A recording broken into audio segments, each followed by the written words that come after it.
aja bismillah.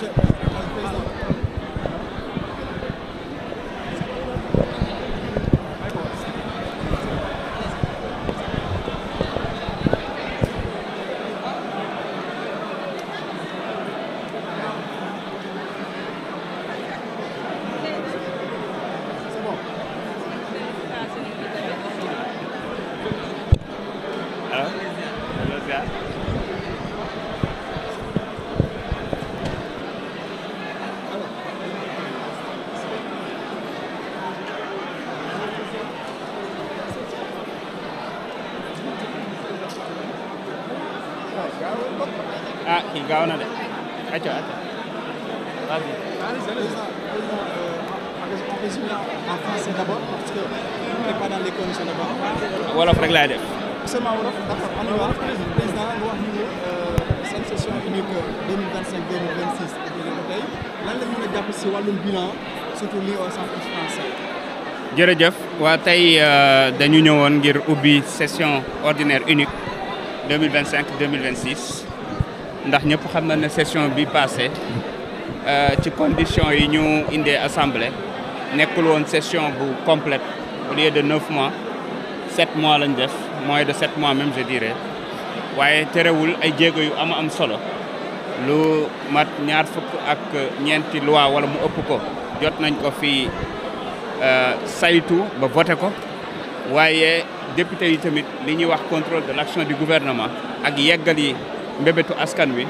daanaka lu mat lu ëpp ñeenti téeméer ak juróom benn fukk ak juróom ñetti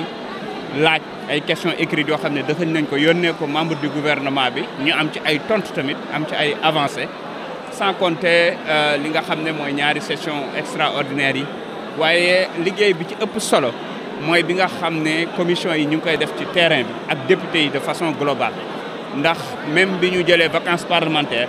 les commissions dañu continuer di fonctionner di continuer di def contrôle de l'action du gouvernement di dem di seeti ministères yi députés yi di wàcc ci terrain bi entre autres def ci liggéey bu mucc ayib à travers les plans de travail annuel bi nga xam ne dañ ko institutionnaliser ci règlement intérieur bu bees bi dafa am yeneen poñ yu am solo yoo xam ne assemblée ni mu doon doxee kayit yi nga xam ne ci lañ ko doxañoon dafa xawoon a yàgg bi ñu ñëwee nag dañu njëkk a engagé réforme yooyu ci 6 mois yi njëkk yi maanaam lépp lu jëm ci règlement intérieur bi gis ngeen ne bi yoon amul benn problème par exemple ci choix wu vice président yeeg yooyu parce que dañ ko teel a réglé ci règlement intérieur bi zone d'ombre yëpp lañ yëkkati waaye lépp lu jëm ci texte yi nga xam ne moo régir parce que pour que assemblée bi dox parlementaire yi def seen liggéey dafa am benn maillon essentiel boo xam ne moom mooy l'administration parlementaire donc règlement administratif bi règlement financier bi nga xam ne mooy yor nu ñuy yoree assemblée nationale nu ñuy doxalee budget beeg yooyu ci ak sellange ci leer dañ ko taxawal yokku ci loolu ñuy woowee cellule de passation de marché mais bi ñu defaraat révision règlement administratif bi dañ ci dugal ce qu'on appelle une cellule de contrôle interne nga xam ne day defaale contrôle de gestion mais def aussi contrôle des procédures tey loolu yëpp buñ ko defee c'est juste pour que askan wi xam ne kër gi ñu dénk mi saytu doxalinu gouvernement bi moom ci boppam ñag na boppam defaru na ba moom liñ ko jox mi budget de fonctionnement am moom si boppam mu mën ko doxal ci anam yu leer teg ay kuréel yu koy saytu waxuma nag commission bi nga xam ne mooy commission comptabilité et contrôle nga xam ne ñoom it ñi ngi saytu questeurs yi naka la ñuy doxalee budget bi te loolu dafa am importance parce que dañu bëgg assemblée bi ba législature bi di jeex kenn du fi gis naka su dul noonu ci wàllu doxalin ak yorinu koppar. président dafa am digitalisation wala kii parlementaire Sénégal. une question par rapport ak formation bi gis nañu que dafa nekk benn moyen bu am solo bu insister déjà ci personnel bi waaye itam ci ñi nga xamante ni ñoom ñoo nekk député yi est-ce que mën nga ñëwaat ci solo aspect boobu. waaw xam nga bi ñu ko defee ku xool séance yi ci topp extraordinaire yeeg yooyu gis nga ne am na un changement sur le plan de la qualité des interventions des députés parce que nit day jàng tant que mu ngi giiru dundam moo tax bi ñu organiser séminaire boobu nga xam ne def nañ une semaine de retraite formé nañ leen ci yu bëree bëri ci prise de parole ci diplomatie ci saytu budget ci maanaam lépp loo xam ne jëm na ci wàllum gouvernance ak contrôle de l'action du gouvernement te dafa nekk loo xam ne dañ ko fas yéene def at mu jot gën ko renforcer pour une législature de qualité ni ñu ko defee noonu lañ ko defee ci administration bi mais programmé nañ déjà fan yii di ñëw une formation pour les chargés de mission. Les chargés de mission dañuy wàcc ñoom ils sont éparpillés sur le plan national départemental di fësal liggéeyu assemblée nationale waaye di taataan aussi ay doléances man damay jot ay doléances su chargé de mission yoo xamante ne nii dañ may remonter li xew seen gox li xew Bakel par rapport ak ndox mi Matam et tout mais dañuy assister aussi députés yi nga xam ne ñoo dëkk ci zone yooyu quel que soit groupe parlementaire bu ñu bokk moo tax ñu bëgg leen a ñoom it former leen comme ni ko présidence defee avec ses chargés de mission mu bañ a nekk juste des chargés de mission yoo xam ne pour joxe poste rek la mais dañuy am njariñ ci askan wi parce que mënuñu am assez député bu ne mënuñu la jox une équipe comme ni ñu koy defee ci yeneen réew yi waaye au moins dinañu mën a am quelques personnes yu leen di jàppale ci seen liggéey au niveau national. mais dafa am leneen lu am solo la digitalisation wax nga ko yaakaar naa ne léegi séance ni muy gaawee digitalisation moo ko waral moo xam vote électronique bi moo xam budget yi nga xam ne léegi dañ koy jot ci par voie électronique ba ci sax ak ki nga xam ne moom moo yore relation des institutions waxtaan nañ pour def benn plateforme boo xam ne question écrite yeeg échange entre gouvernement ak assemblée yëpp dañ ko bëgg a jaarale foofu pour un meilleur suivi tey pare nañu assemblée pare nañ digitalisation c'est-à-dire assemblée c'est devenu une assemblée zéro papier dernier outil bi moo nekkoon plateforme de travail collaboratif bi te pare nañ ko ba def test yi dañ koy instaurer avant la fin de l'année mu commencer plus maintenant les outils de gestion automatisée du budget du personnel nga xam ne assemblée désormais zéro papier et plus de transparence plus d'efficacité dans le cadre du travail te loolu dañu jàpp mu nekk lu am solo wàllum diplomatie parlementaire bi barki démb rek maa ngi ciy waxtaan lu yàgg ak le nouveau ministre des affaires étrangères dafa nekk loo xam ni day permettre Sénégal mu jouer sur tous les tableaux parce que ni mu amee des organisations yoo xam ne exécutif dafay participer masalan président day dem assemblée générale des Nations Unies yëkkati fa raaya Sénégal joxe fa taxawaayu Sénégal dem ci yeneen dem Union africaine dem CEDEAO yooyu yëpp dafa am équivalent am ci domaine parlementaire donc buy demee foofu ñun dañuy dem par exemple Genève bu ñu fa demee dans le cadre de l'UIP ci congrès wu Nations Unies ci boppam lañ koy defee parce que UIP mooy Nations Unies wu parlement yi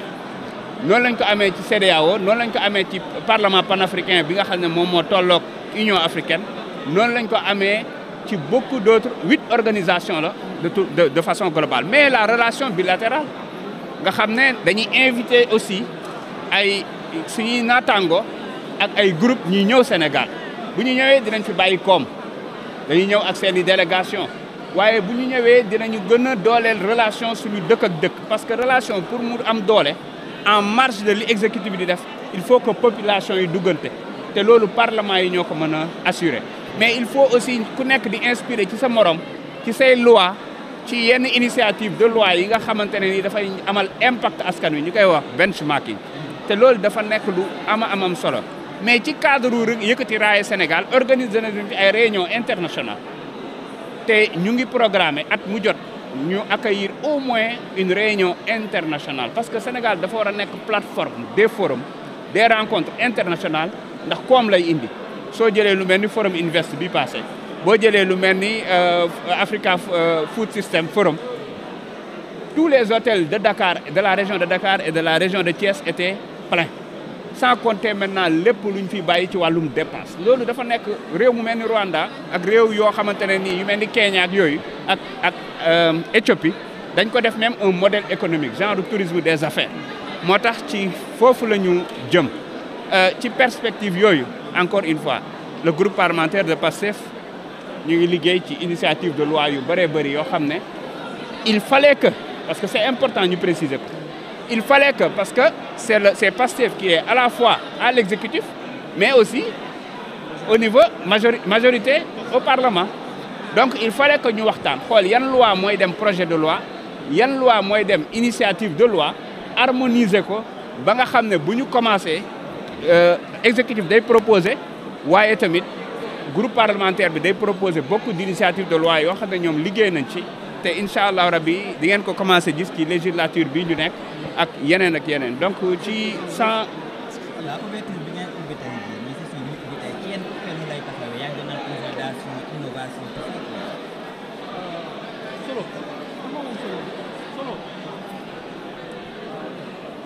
waaw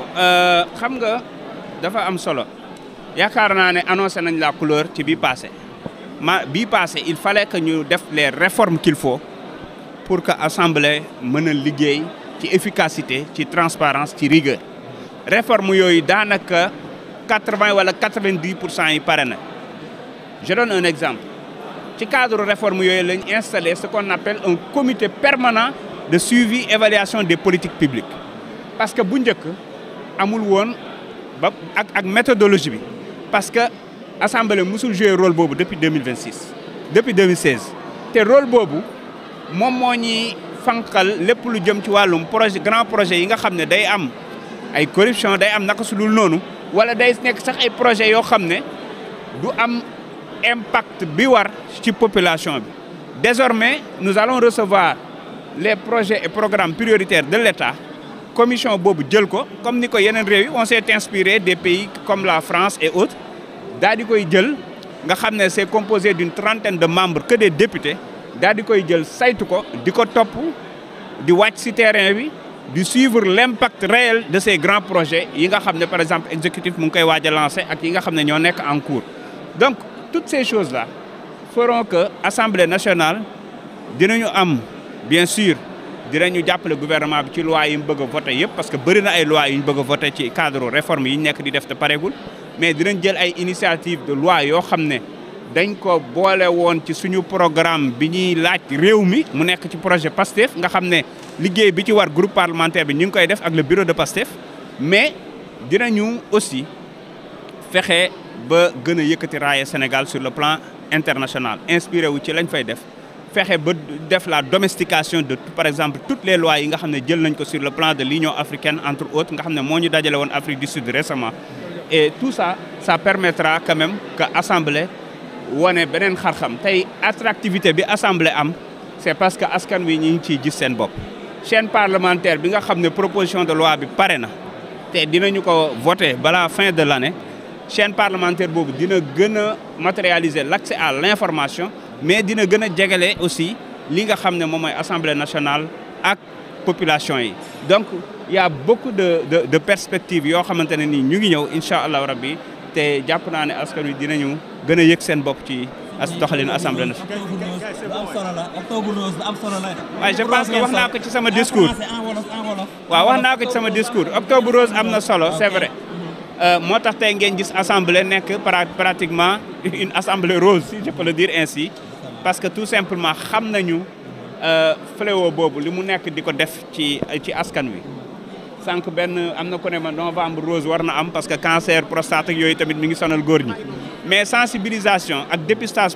précoce ak yu ni mel ci loolu la ñu war a gën a yëngu jàpp ci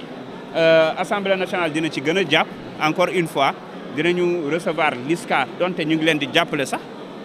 ci seen i activité mais dinañ gën a waxtaan xool dans quel cadre lañ leen gën a mën a jàppale parce que liggéey bi ñuy def dafa am solo et du ñoom kese d'autres associations parce que lii di cancer du sein dafa nekk loo xam ne mu ngi décimer ay famille mu ngi lor ay jigéen te jigéen ñi ñoom ñooy yor famille bi ñooy société bi donc faaw ñu taxaw ci salaamaaleykum wa rahmatullah merci. nañ ñëw ba fii di wax ci seen octobre. voilà mu ngi noonu ñoo ko déggandoo muy li nga xam ne la réaction.